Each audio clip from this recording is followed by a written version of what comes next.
দ্বিতীয় সেমিস্টারের মেজর ইংলিশের সিলেবাসমূলক মাস্টার ক্লাসে তোমাদের প্রত্যেককে স্বাগত জানাই। দ্বিতীয় সেমিস্টারে এসে আমাদের মেজর যে পেপারটা হবে সেটা হবে মেজর 2। তো এই মেজর 2 থেকে আমরা যে সিলেবাসটা পড়ব তার টাইটেল হচ্ছে রেটোরিক, প্রোসোডি অ্যান্ড লিটারারি টাইপস। এই সম্পূর্ণ সিলেবাস আজকের এই ভিডিওটিতে তোমরা জানতে চলেছ। সিলেবাস আলোচনা করার পরে আমরা আমাদের পেইড নোটসের ডেমো তোমাদের সামনে শেয়ার করব। পেইড নোটসের প্রাইস সহ প্রত্যেকটা বিষয় তোমরা জানতে চলেছ এবং আজকের এই ভিডিওটির ডেসক্রিপশন বক্সে তোমরা আমাদের হোয়াটসঅ্যাপ গ্রুপের লিঙ্ক পেয়ে যাবে, যেটা সম্পূর্ণ সেকেন্ড সেমিস্টারের ছাত্রছাত্রীদের জন্য। তো ডেসক্রিপশন বক্সে থাকা লিঙ্কে ক্লিক করে অতি অবশ্যই আমাদের হোয়াটসঅ্যাপ গ্রুপে যুক্ত হয়ে নাও। এখানে দেখো সিলেবাসের একদম শুরুতে লেখা রয়েছে সেকেন্ড সেমিস্টার, আর সেকেন্ড সেমিস্টারে আমরা যে মেজর পেপারটা পড়ব সেটা হচ্ছে মেজর 2 এবং আমাদের যে সিলেবাসের টাইটেলটা হবে সেটা হচ্ছে রেটোরিক, প্রোসোডি অ্যান্ড লিটারারি টাইপস। এই তিনটার আলাদা আলাদা মিনিং রয়েছে। রেটোরিক, এই রেটোরিক শব্দটির বাংলায় যদি আমি বলি সেটা হচ্ছে অলংকার শাস্ত্র বা অলংকার বিদ্যা। যে কোনো ভাষাকে সুন্দর করতে বা প্রভাবশালী এবং অর্থবহ করে প্রকাশ করার কৌশলকে আমরা কি বলবো? রেটোরিক বলবো। ঠিক আছে, এখানে ফিগার্স অফ স্পিচ মানে অলংকার শেখানোর কথা যে বলা হয়েছে সেটা কিন্তু তোমরা একটু পরেই জানতে চলেছ। তারপরে সেকেন্ড একটা শব্দ রয়েছে সেটা হচ্ছে প্রোসোডি। দেখো প্রত্যেকটা যেহেতু ইংলিশ সিলেবাস, প্রত্যেকটার যথাযথ ব্যাখ্যা আমি দেওয়ার চেষ্টা করব যাতে করে তোমাদের পড়তে বুঝতে সুবিধা হয়। এই প্রোসোডি, PROSODY, প্রোসোডি যার অর্থ হচ্ছে ছন্দবিদ্যা।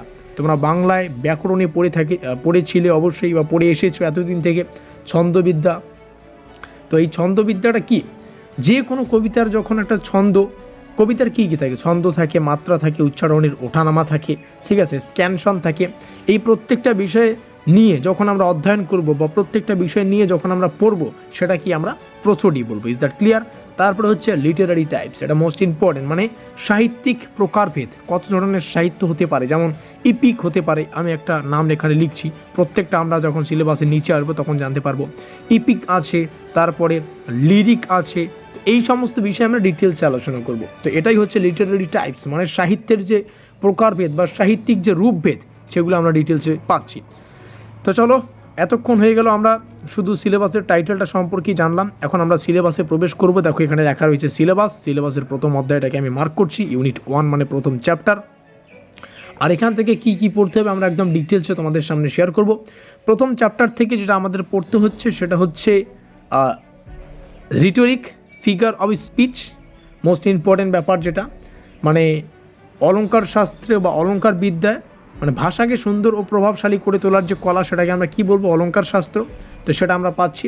অ্যান্ড ফিগার অফ স্পিচ যার অর্থ হচ্ছে অলংকার। আর এখানে টু আইডেন্টিটি রয়েছে, মানে চিহ্নিত করা, অলংকার চিহ্নিত করা। তো এই অধ্যায় থেকে আমাদের কী কী পড়তে হবে? রেটোরিক কী ও কেন দরকার, ফিগার অফ স্পিচের ধারণাটা কী, প্যাসেজ থেকে আমরা যে কোনো প্যাসেজ থেকে কি করব? প্যাসেজ থেকে অলংকার ধরার নিয়মটা শিখব বা আমাদের সিলেবাসে রয়েছে, তো আমাদের সেটা পড়তে হচ্ছে। এবং আইডেন্টিটি থেকে ডিফাইন এবং এক্সপ্লেইন ফরম্যাট, এই সমস্ত বিষয় বা নিচের অলংকারগুলিকে অবশ্যই তোমাদের ভালো করে পড়তে হবে। যদি আমি কিছু নাম বলি সেটা হচ্ছে সিমিলি, এখানে আমি লিখে দিচ্ছি। পরবর্তীতে আমরা যখন প্রত্যেকটা বিষয়ে আলোচনা করব তোমরা এগুলো ডিটেলস জানতে পারবে। সরি, একটু স্পেলিং রয়েছে, SIMILE, সিমিলি পড়তে হবে, এগুলো অলংকার শাস্ত্রের মধ্যে পড়ে, ঠিক আছে।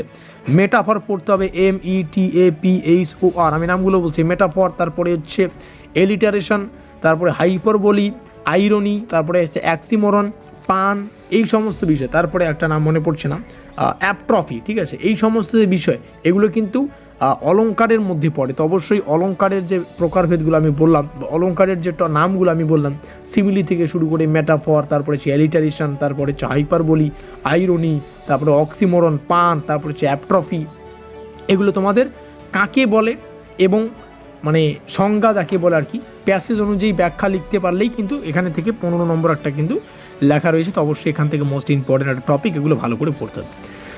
আমরা যদি আসি আমাদের দ্বিতীয় চ্যাপ্টারে, তো দ্বিতীয় চ্যাপ্টার স্পেশালি আমাদের প্রোসোডির অংশ, অর্থাৎ ছন্দবিদ্যা।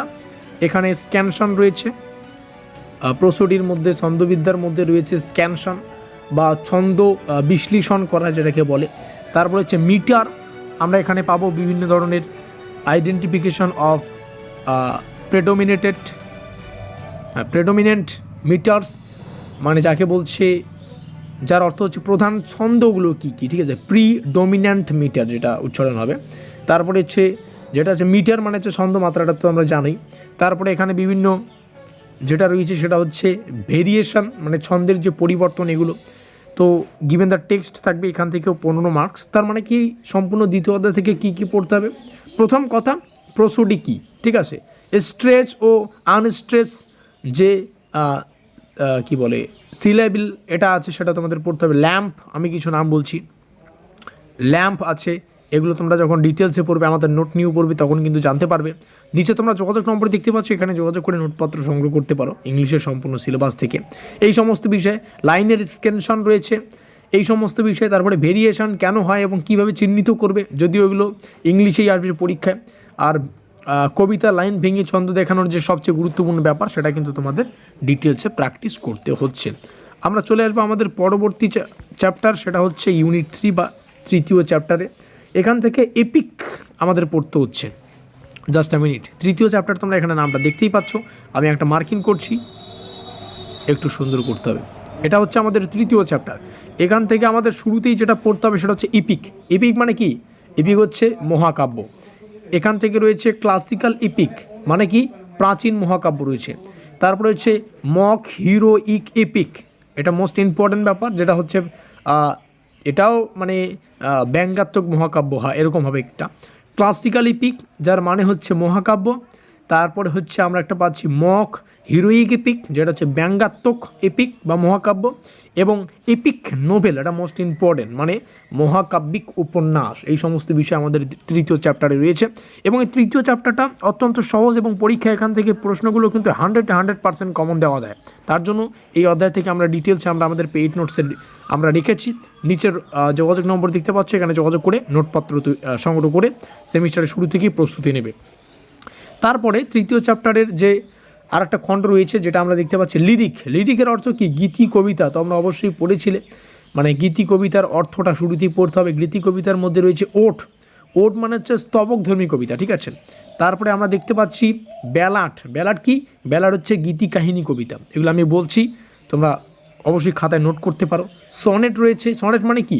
সনেট হচ্ছে 14 পংক্তির কবিতাকে আমরা সনেট বলবো, ঠিক আছে, 14। তারপরে হচ্ছে এলিজি। এলিজি হচ্ছে শোকগাথা। এই সমস্ত বিষয় আমাদের সিলেবাসে রয়েছে। আমরা যদি পরের অধ্যায়ে আসি, চতুর্থ অধ্যায়, এই চতুর্থ অধ্যায় থেকে আমাদের পড়তে হচ্ছে ট্র্যাজেডি। তাহলে আর একটু যদি এক্সপ্লেন করে বলি, এই তৃতীয় চ্যাপ্টার থেকে কী কী পড়তে হবে। এপিক লিরিকের সংজ্ঞা পড়ো, প্রকারভেদ পড়ো, বৈশিষ্ট্য পড়ো। তারপরে হচ্ছে ক্লাসিক্যাল ভার্সেস মক হিরোইকের মধ্যে পার্থক্য পড়ো, সনেট, ওট। তারপরে হচ্ছে এলার্জি, ঠিক আছে, বা এলিজি, আমি যাই বলছি না কেন, এগুলোর পার্থক্য পড়বে। তো যাই হোক, এটা হচ্ছে আমাদের সম্পূর্ণ তৃতীয় চ্যাপ্টার, যেটা আমরা ডিটেলসে এক্সপ্লেন করলাম। আশা করি প্রত্যেকটা বিষয় তোমরা বুঝতে পেরেছো। চতুর্থ অধ্যায় আসি। চতুর্থ অধ্যায় হচ্ছে ট্র্যাজেডি অ্যান্ড কমেডি। তোমরা বুঝতেই পারছো ট্র্যাজেডি কী আর কমেডি কী। ট্র্যাজেডি হচ্ছে বিয়োগান্ত নাটক, ঠিক আছে, আর এখানে আমাদের পড়তে হচ্ছে। তারপরে কমেডি মানে তোমরা জানোই হাস্যাত্মক হবে বা হাস্য নাটক হবে, এই সমস্ত বিষয়। এখানে আমরা দেখতে পাচ্ছি এরিস্টটেলিয়ান কনসেপ্ট, মানে এরিস্টটলের ট্র্যাজেডি তত্ত্ব, যেটা আমরা দেখতে পারি। তারপরে রয়েছে গ্রিক ট্র্যাজেডি। তো গ্রিক ট্র্যাজেডির মধ্যে কি কি রয়েছে? গ্রিক বিয়োগান্ত নাটক আমরা পাবো। এবং এখানেই আর একটা বিষয় রয়েছে শেক্সপিয়ারান ট্র্যাজেডি, মানে শেক্সপিয়ারান ট্র্যাজেডির মধ্যে মানে শেক্সপিয়রের যে ট্র্যাজেডি সেটা পড়তে হবে। আমরা কমেডিতে চলে আসি। কমেডির যে অংশটা এখান থেকে পড়তে হচ্ছে প্রথমে। কমেডি মানে তাহলে কি বললাম? আচ্ছা, আর একটু বলি, এই ট্র্যাজেডির অংশটা থেকে তাহলে কেমন ধরনের কোশ্চেন আসতে পারে বাংলায়। প্রথমেই পড়ো ট্র্যাজেডির সংজ্ঞা, মানে কাকে বলে, বিভিন্ন ধরনের ট্র্যাজেডির মধ্যে পার্থক্য। তারপরে কমেডির প্রকারভেদ পড়তে হবে। গ্রিক আর শেক্সপিয়ারান ট্র্যাজেডির মধ্যে পার্থক্য পড়বে। এই হচ্ছে আমাদের চতুর্থ অধ্যায়ের প্রথম খণ্ড। পরবর্তীতে রয়েছে কমেডি। কমেডির মধ্যে কি কি আছে? কমেডি হচ্ছে আমাদের হাস্য নাটক, যাকে আমরা বলবো। কমেডি অফ ম্যানার্স এখানে রয়েছে। তো এই কমেডি অফ ম্যানার্স কি? কমেডি অফ ম্যানার্সের মধ্যে যেটা পড়ছে আচার ব্যবহার ভিত্তিক কমেডি, এটা পড়তে হবে। কমেডি অফ হিউমার্স রয়েছে, মানে স্বভাব ভিত্তিক কমেডি। এই সমস্ত বিষয় আমাদের এখানে রয়েছে। তো যেমনটা বললাম, চতুর্থ অধ্যায় এক্সপ্লেন করে দিলাম। আশা করি সমস্ত বিষয় এখন ক্লিয়ার, জলের মতো স্পষ্ট। পঞ্চম অধ্যায় লাস্ট অধ্যায়। আর এখান থেকে আমাদের পড়তে হচ্ছে নোবেল। নোবেল মানে কি? উপন্যাস। বাংলায় আমরা অনেক উপন্যাস পড়েছি। রবীন্দ্রনাথের আমি একটা উপন্যাসের কথা বলবো, দুটো উপন্যাসের কথা বলবো যেটা তোমাদের পড়তে হচ্ছে, যদিও আমরা এখন ইংলিশ সিলেবাস নিয়ে আলোচনা করছি। একটা হচ্ছে সমাপ্তি, আর একটা হচ্ছে মাল্যদান। কেউ যদি জীবনে বেঁচে থাকতে চাও তাদের এই দুটো কিন্তু পড়তেই হবে। এই দুটোই হচ্ছে বেঁচে থাকার মিনিং, ট্রু লাভস, এখান থেকেই তোমরা জানতে চলেছ। আমরা আসবো পঞ্চম অধ্যায়, যেটা হচ্ছে আমাদের নোবেল মানে উপন্যাস। এখান থেকে অটোবায়োগ্রাফিক্যাল মানে আত্মজীবনীমূলক নোবেল যেটা রয়েছে সেটা আমরা পড়ব। তারপর হচ্ছে বিল্ডুং রোমান মানে মানসিক বিকাশমূলক উপন্যাস যেটা রয়েছে, ঠিক আছে, এটা এই এতটুকু শব্দ তার মিনিংটা কিন্তু বিশাল। বিল্ডুংস রোমান উচ্চারণটা হবে, মানসিক বিকাশমূলক উপন্যাস। তারপর হচ্ছে, আরে বাবা কী শব্দ রে, এখানে যেটা হচ্ছে সেটা হচ্ছে কুনস্টলার রোমান, মানে এটা মানে আমার মনে হচ্ছে কি শিল্পীর যে জীবনভিত্তিক উপন্যাস সেটা হতে পারে অবশ্যই। তারপরে হচ্ছে আমরা দেখতে পাচ্ছি আর একটা নোবেল রয়েছে মোস্ট ইম্পর্ট্যান্ট, সেটা হচ্ছে এপিস্টোলারি নোবেল মানে চিঠিভিত্তিক, যখন চিঠিভিত্তিক উপন্যাস হয় সেগুলো, সেই টাইপের উপন্যাস। আর একটা রয়েছে আমাদের পিকারেক্স নোবেল মানে যাকে বলে দুঃসাহসিক ভ্রমণমূলক উপন্যাস, এই টাইপের কিছু হবে। আর আমরা শেষে দেখতে পাচ্ছি আমাদের মোস্ট ইম্পর্টেন্ট এবং শেষ যেটা বিষয়, স্ট্রিম অফ কনসাসনেন্স নোবেল, এটাকে বলছে চেতনার প্রবাহ ভিত্তিক উপন্যাস। আমি যদি আর একটু বাংলায় বলি তাহলে গদা বাংলায় বলতে তোমাদের সুবিধা হবে। প্রথমে আমাদের নোবেল পড়তে হবে, অটোবায়োগ্রাফিক্যাল নোবেল মানে আমাদের আত্মজীবনীমূলক নোবেল পড়তে হবে। তারপরে বিল্ডুংস রোমান মানসিক বিকাশমূলক উপন্যাস। তারপরে আমাদের যেটা পড়তে হচ্ছে সেটা হচ্ছে কুনস্টলার রোম্যান, সেটা হচ্ছে শিল্পীর যে জীবনভিত্তিক উপন্যাস সেগুলো। তারপরে হচ্ছে epistolary, most important, epistolary Nobel মানে হচ্ছে আমাদের চিঠিভিত্তিক উপন্যাস, যেগুলো চিঠিভিত্তিক হয়। পিকারেক্স মোস্ট ইম্পর্টেন্ট, যেটা আমাদের দুঃখ সাহসিক ভ্রমণমূলক উপন্যাস। আর সর্বশেষে রয়েছে আমাদের স্ট্রিম অফ কনসাসনেন্স মানে চেতনার প্রবাহ ভিত্তিক উপন্যাস। এই হচ্ছে আমাদের সম্পূর্ণ পঞ্চম অধ্যায় এবং সম্পূর্ণ আমাদের ইংলিশের সিলেবাসটি। এখান থেকে পড়বে নোবেলের সংজ্ঞা, নোবেল কাকে বলে, প্রতিটি নোবেলের ধরন পড়বে, বৈশিষ্ট্য পড়বে, উদাহরণ পড়বে, একটার সঙ্গে আরেকটার পার্থক্য পড়বে। এই হচ্ছে আমাদের ফাইনাল সম্পূর্ণ সিলেবাস। চলো এই দ্বিতীয় সেমিস্টারের সম্পূর্ণ মেজর ইংলিশ সিলেবাস থেকে আমরা যে পেইড নোটস তৈরি করেছি, যারা পেইড নোটস নিয়েছো ইতিমধ্যে তোমরা একটু পেইড নোটসের ডেমোটা দেখে নাও, যারা নাওনি ডেমো দেখলে তোমাদের সুবিধা হবে। যারা নোটপত্র নিয়েছো তোমরাও একটু ভিডিওটা দেখো যাতে করে নোটপত্রটা বুঝতে তোমাদের সুবিধা হয়। চলো দেখে নিচ্ছি আমাদের এই সম্পূর্ণ সিলেবাস থেকে তৈরি করা 100% কমনযোগ্য পেইড নোটস। আমাদের নোটপত্রের প্রথম সেক্টর শুরু হচ্ছে এই হলুদ কালারের মার্কিনযুক্ত এলাকা থেকে। এখানে আমাদের সম্পূর্ণ অফিসিয়াল ডিটেলস রাখা আছে, সেমিস্টার ইউনিভার্সিটি থেকে শুরু করে সেমিস্টার, সাবজেক্টের নাম, সাবজেক্টের সিলেবাসের টাইটেল, আমাদের ইউটিউব চ্যানেল। এটা প্রথম অধ্যায়ের পিডিএফ ডেমো আকারে তোমাদের সামনে শেয়ার করছি, তার জন্য এখানে লেখা রয়েছে প্রথম অধ্যায়। এখানে তোমরা আমাদের অফিসিয়াল যোগাযোগ নম্বর দেখতে পাচ্ছ 7384041536, যেখানে যোগাযোগ করে নোটপত্র সংগ্রহ করতে হচ্ছে। এই নিচ থেকে শুরু হচ্ছে সেকেন্ড সেক্টর। এই সেকেন্ড সেক্টরে সেই প্রত্যেকটা বিষয়ে লেখা রয়েছে যেগুলো তোমরা আমাদের পেইড পিডিএফ নোটের সাথে এক্সট্রাভাবে পাবে। মানে নোটপত্র নিলে সম্পূর্ণ সিলেবাস আর কোশ্চেন প্যাটার্নটা পিডিএফ আকারে পেয়ে যাচ্ছ, যেমনটা বলবো তেমনই কিন্তু তোমরা পেয়ে যাবে। প্রাইসে আসি, প্রাইস রয়েছে 850 টাকা, ঠিক আছে। 850 টাকায় মেজর 2 এর সম্পূর্ণ নোটপত্র পেয়ে যাচ্ছ। 550 টাকা 5 জনের জন্য ছিল, সেই অফারটা কিন্তু ইতিমধ্যে ক্লোজ হয়ে গিয়েছে। নোটপত্রের প্রাইস 850 টাকা। আমাদের মাইনরের একটা পেপার পড়তে হয়, সেটাও কিন্তু সেম প্রাইস 850 টাকা।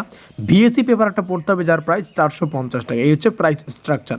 এবার নিচে আসবো, নিচে আসলে আমরা এখানে আমাদের সিলেবাসের যে সিলেবাসটা পাবো, যেমনটা বললাম তোমরা সিলেবাস পাচ্ছ, কোশ্চেন প্যাটার্ন পাচ্ছ, সেগুলো এখান থেকে ডেমো আকারে দেখে নিতে পারো। আর আজকে যে পিডিএফটা এখানে আমি তোমাদের সামনে শেয়ার করছি, এই পিডিএফটাই কিন্তু তোমরা পাবে পেমেন্ট করলে আর কি। তারপরে কোশ্চেনগুলো এখান থেকে ডেমো কোশ্চেন কিছু রয়েছে, অনুপ্রাস অলঙ্কার বলতে কী বোঝায় উদাহরণ সহ আলোচনা করো। এবার কোশ্চেন তো তোমাদের ইংলিশে আসবে, কিন্তু আমরা কোশ্চেনগুলোকে ইংলিশেও রেখেছি, বাংলায়ও রেখেছি, যাতে করে তোমাদের পড়তে বুঝতে সুবিধা হয়। এখানে সেই কোশ্চেনটার ইংলিশ ভার্সন, উপমা অলঙ্কারের সংজ্ঞা, define, simile and explain with example, যেটা আমি এর আগে বললাম যে বিভিন্ন ধরনের অলঙ্কার রয়েছে, সেগুলো তোমাদের পড়তে হবে। রূপক অলঙ্কার বলতে কী বোঝায়, এখানে সেই বিষয়গুলো তোমরা দেখতে পাচ্ছ। 3টা কোশ্চেন প্রথমে ডেমো আকারে রয়েছে এবং এগুলোর উত্তর নিচে থাকবে। এমনটা ভেবো না যে প্রথম অধ্যায় থেকে 3টা কোশ্চেনই পড়তে হবে। আমরা সম্পূর্ণ সিলেবাস থেকে গুরুত্বপূর্ণ টপিকগুলোকে এখানে এক্সপ্লোর করেছি। এখান থেকে কোশ্চেন অ্যান্সার শুরু হচ্ছে। যেমন দেখো, অনুপ্রাস অলঙ্কার বলতে কী বোঝায়, এই হচ্ছে তার ইংলিশ ভার্সন। ডিফাইন, অনুপ্রাস অলঙ্কারের ডিফাইনটা। তারপরে নিচে এসে প্রত্যেকটা বিষয়ে এক্সপ্লেনেশন রয়েছে। ঠিক আছে, এভাবে কিন্তু উত্তরটা যেমন করে ব্যাকরণের উত্তর ঠিক যেভাবে প্রয়োজন ইংলিশে আমরা ঠিক সেভাবেই কিন্তু ডিজাইন করেছি। এভাবে তোমরা উত্তরটা এখান থেকে দেখে নিতে পারো। তো যেহেতু এটা ছোট্ট একটা কোশ্চেন 3 মার্কের বা 6 মার্কের জন্য আমরা রেখেছি, তো এটা ছোট্টই হবে। আর যেহেতু এটা ব্যাকরণের পার্ট, আমরা নিচে আসলে কিন্তু 10 নম্বরের কোশ্চেনগুলো শেষের দিকে পাবো। যেমন এখানে একটা 10 নম্বরের কোশ্চেন যদি আমি তোমাদের সামনে শেয়ার করি, উৎপ্রেক্ষা ও ব্যতিরেক অলঙ্কারের সাহিত্যিক কল্পনার জগৎকে কীভাবে সমৃদ্ধ করে। তো অবশ্যই যারা এই কলেজ লাইফে এসেও ব্যাকরণ পড়েছো তোমাদের জানাই আছে এগুলো ব্যাকরণের অন্তর্গত, কিন্তু এই সাবজেক্টে আমাদের ইংলিশে ব্যাখ্যা করে লিখতে হবে। এই হচ্ছে আমাদের সম্পূর্ণ নোটপত্র, ডিটেলসে তোমাদের সামনে শেয়ার করা হলো। আপাতত প্রাইস 850 টাকা, পরবর্তীতে এই প্রাইসটা বেড়ে কিন্তু 1K পর্যন্ত যেতে পারে। তোমরা সবাই জানো এই সাবজেক্টের অন্য জায়গায় যদি কোনো তোমরা টিউশন নিতে চাও তাহলে সেই ক্ষেত্রে তোমাদের 2000 টাকার মতো পার সাবজেক্ট কিন্তু পার মান্থ দিতে হচ্ছে। আর সেখানে তোমরা মাত্র 800 টাকায় সম্পূর্ণ সিলেবাস থেকে পেইড নোটসটা পেয়ে যাচ্ছ, এটা তোমরা সবাই জানো। তো প্রত্যেকটা বিষয় তোমাদের সামনে শেয়ার করা, পেমেন্ট করার 1 মিনিটের মধ্যেই সম্পূর্ণ নোটপত্র হোয়াটসঅ্যাপে পিডিএফ আকারে পেয়ে যাবে। এই রইল যোগাযোগ নম্বর 7384041536। দেখা হচ্ছে পরবর্তী কোনো ক্লাসে।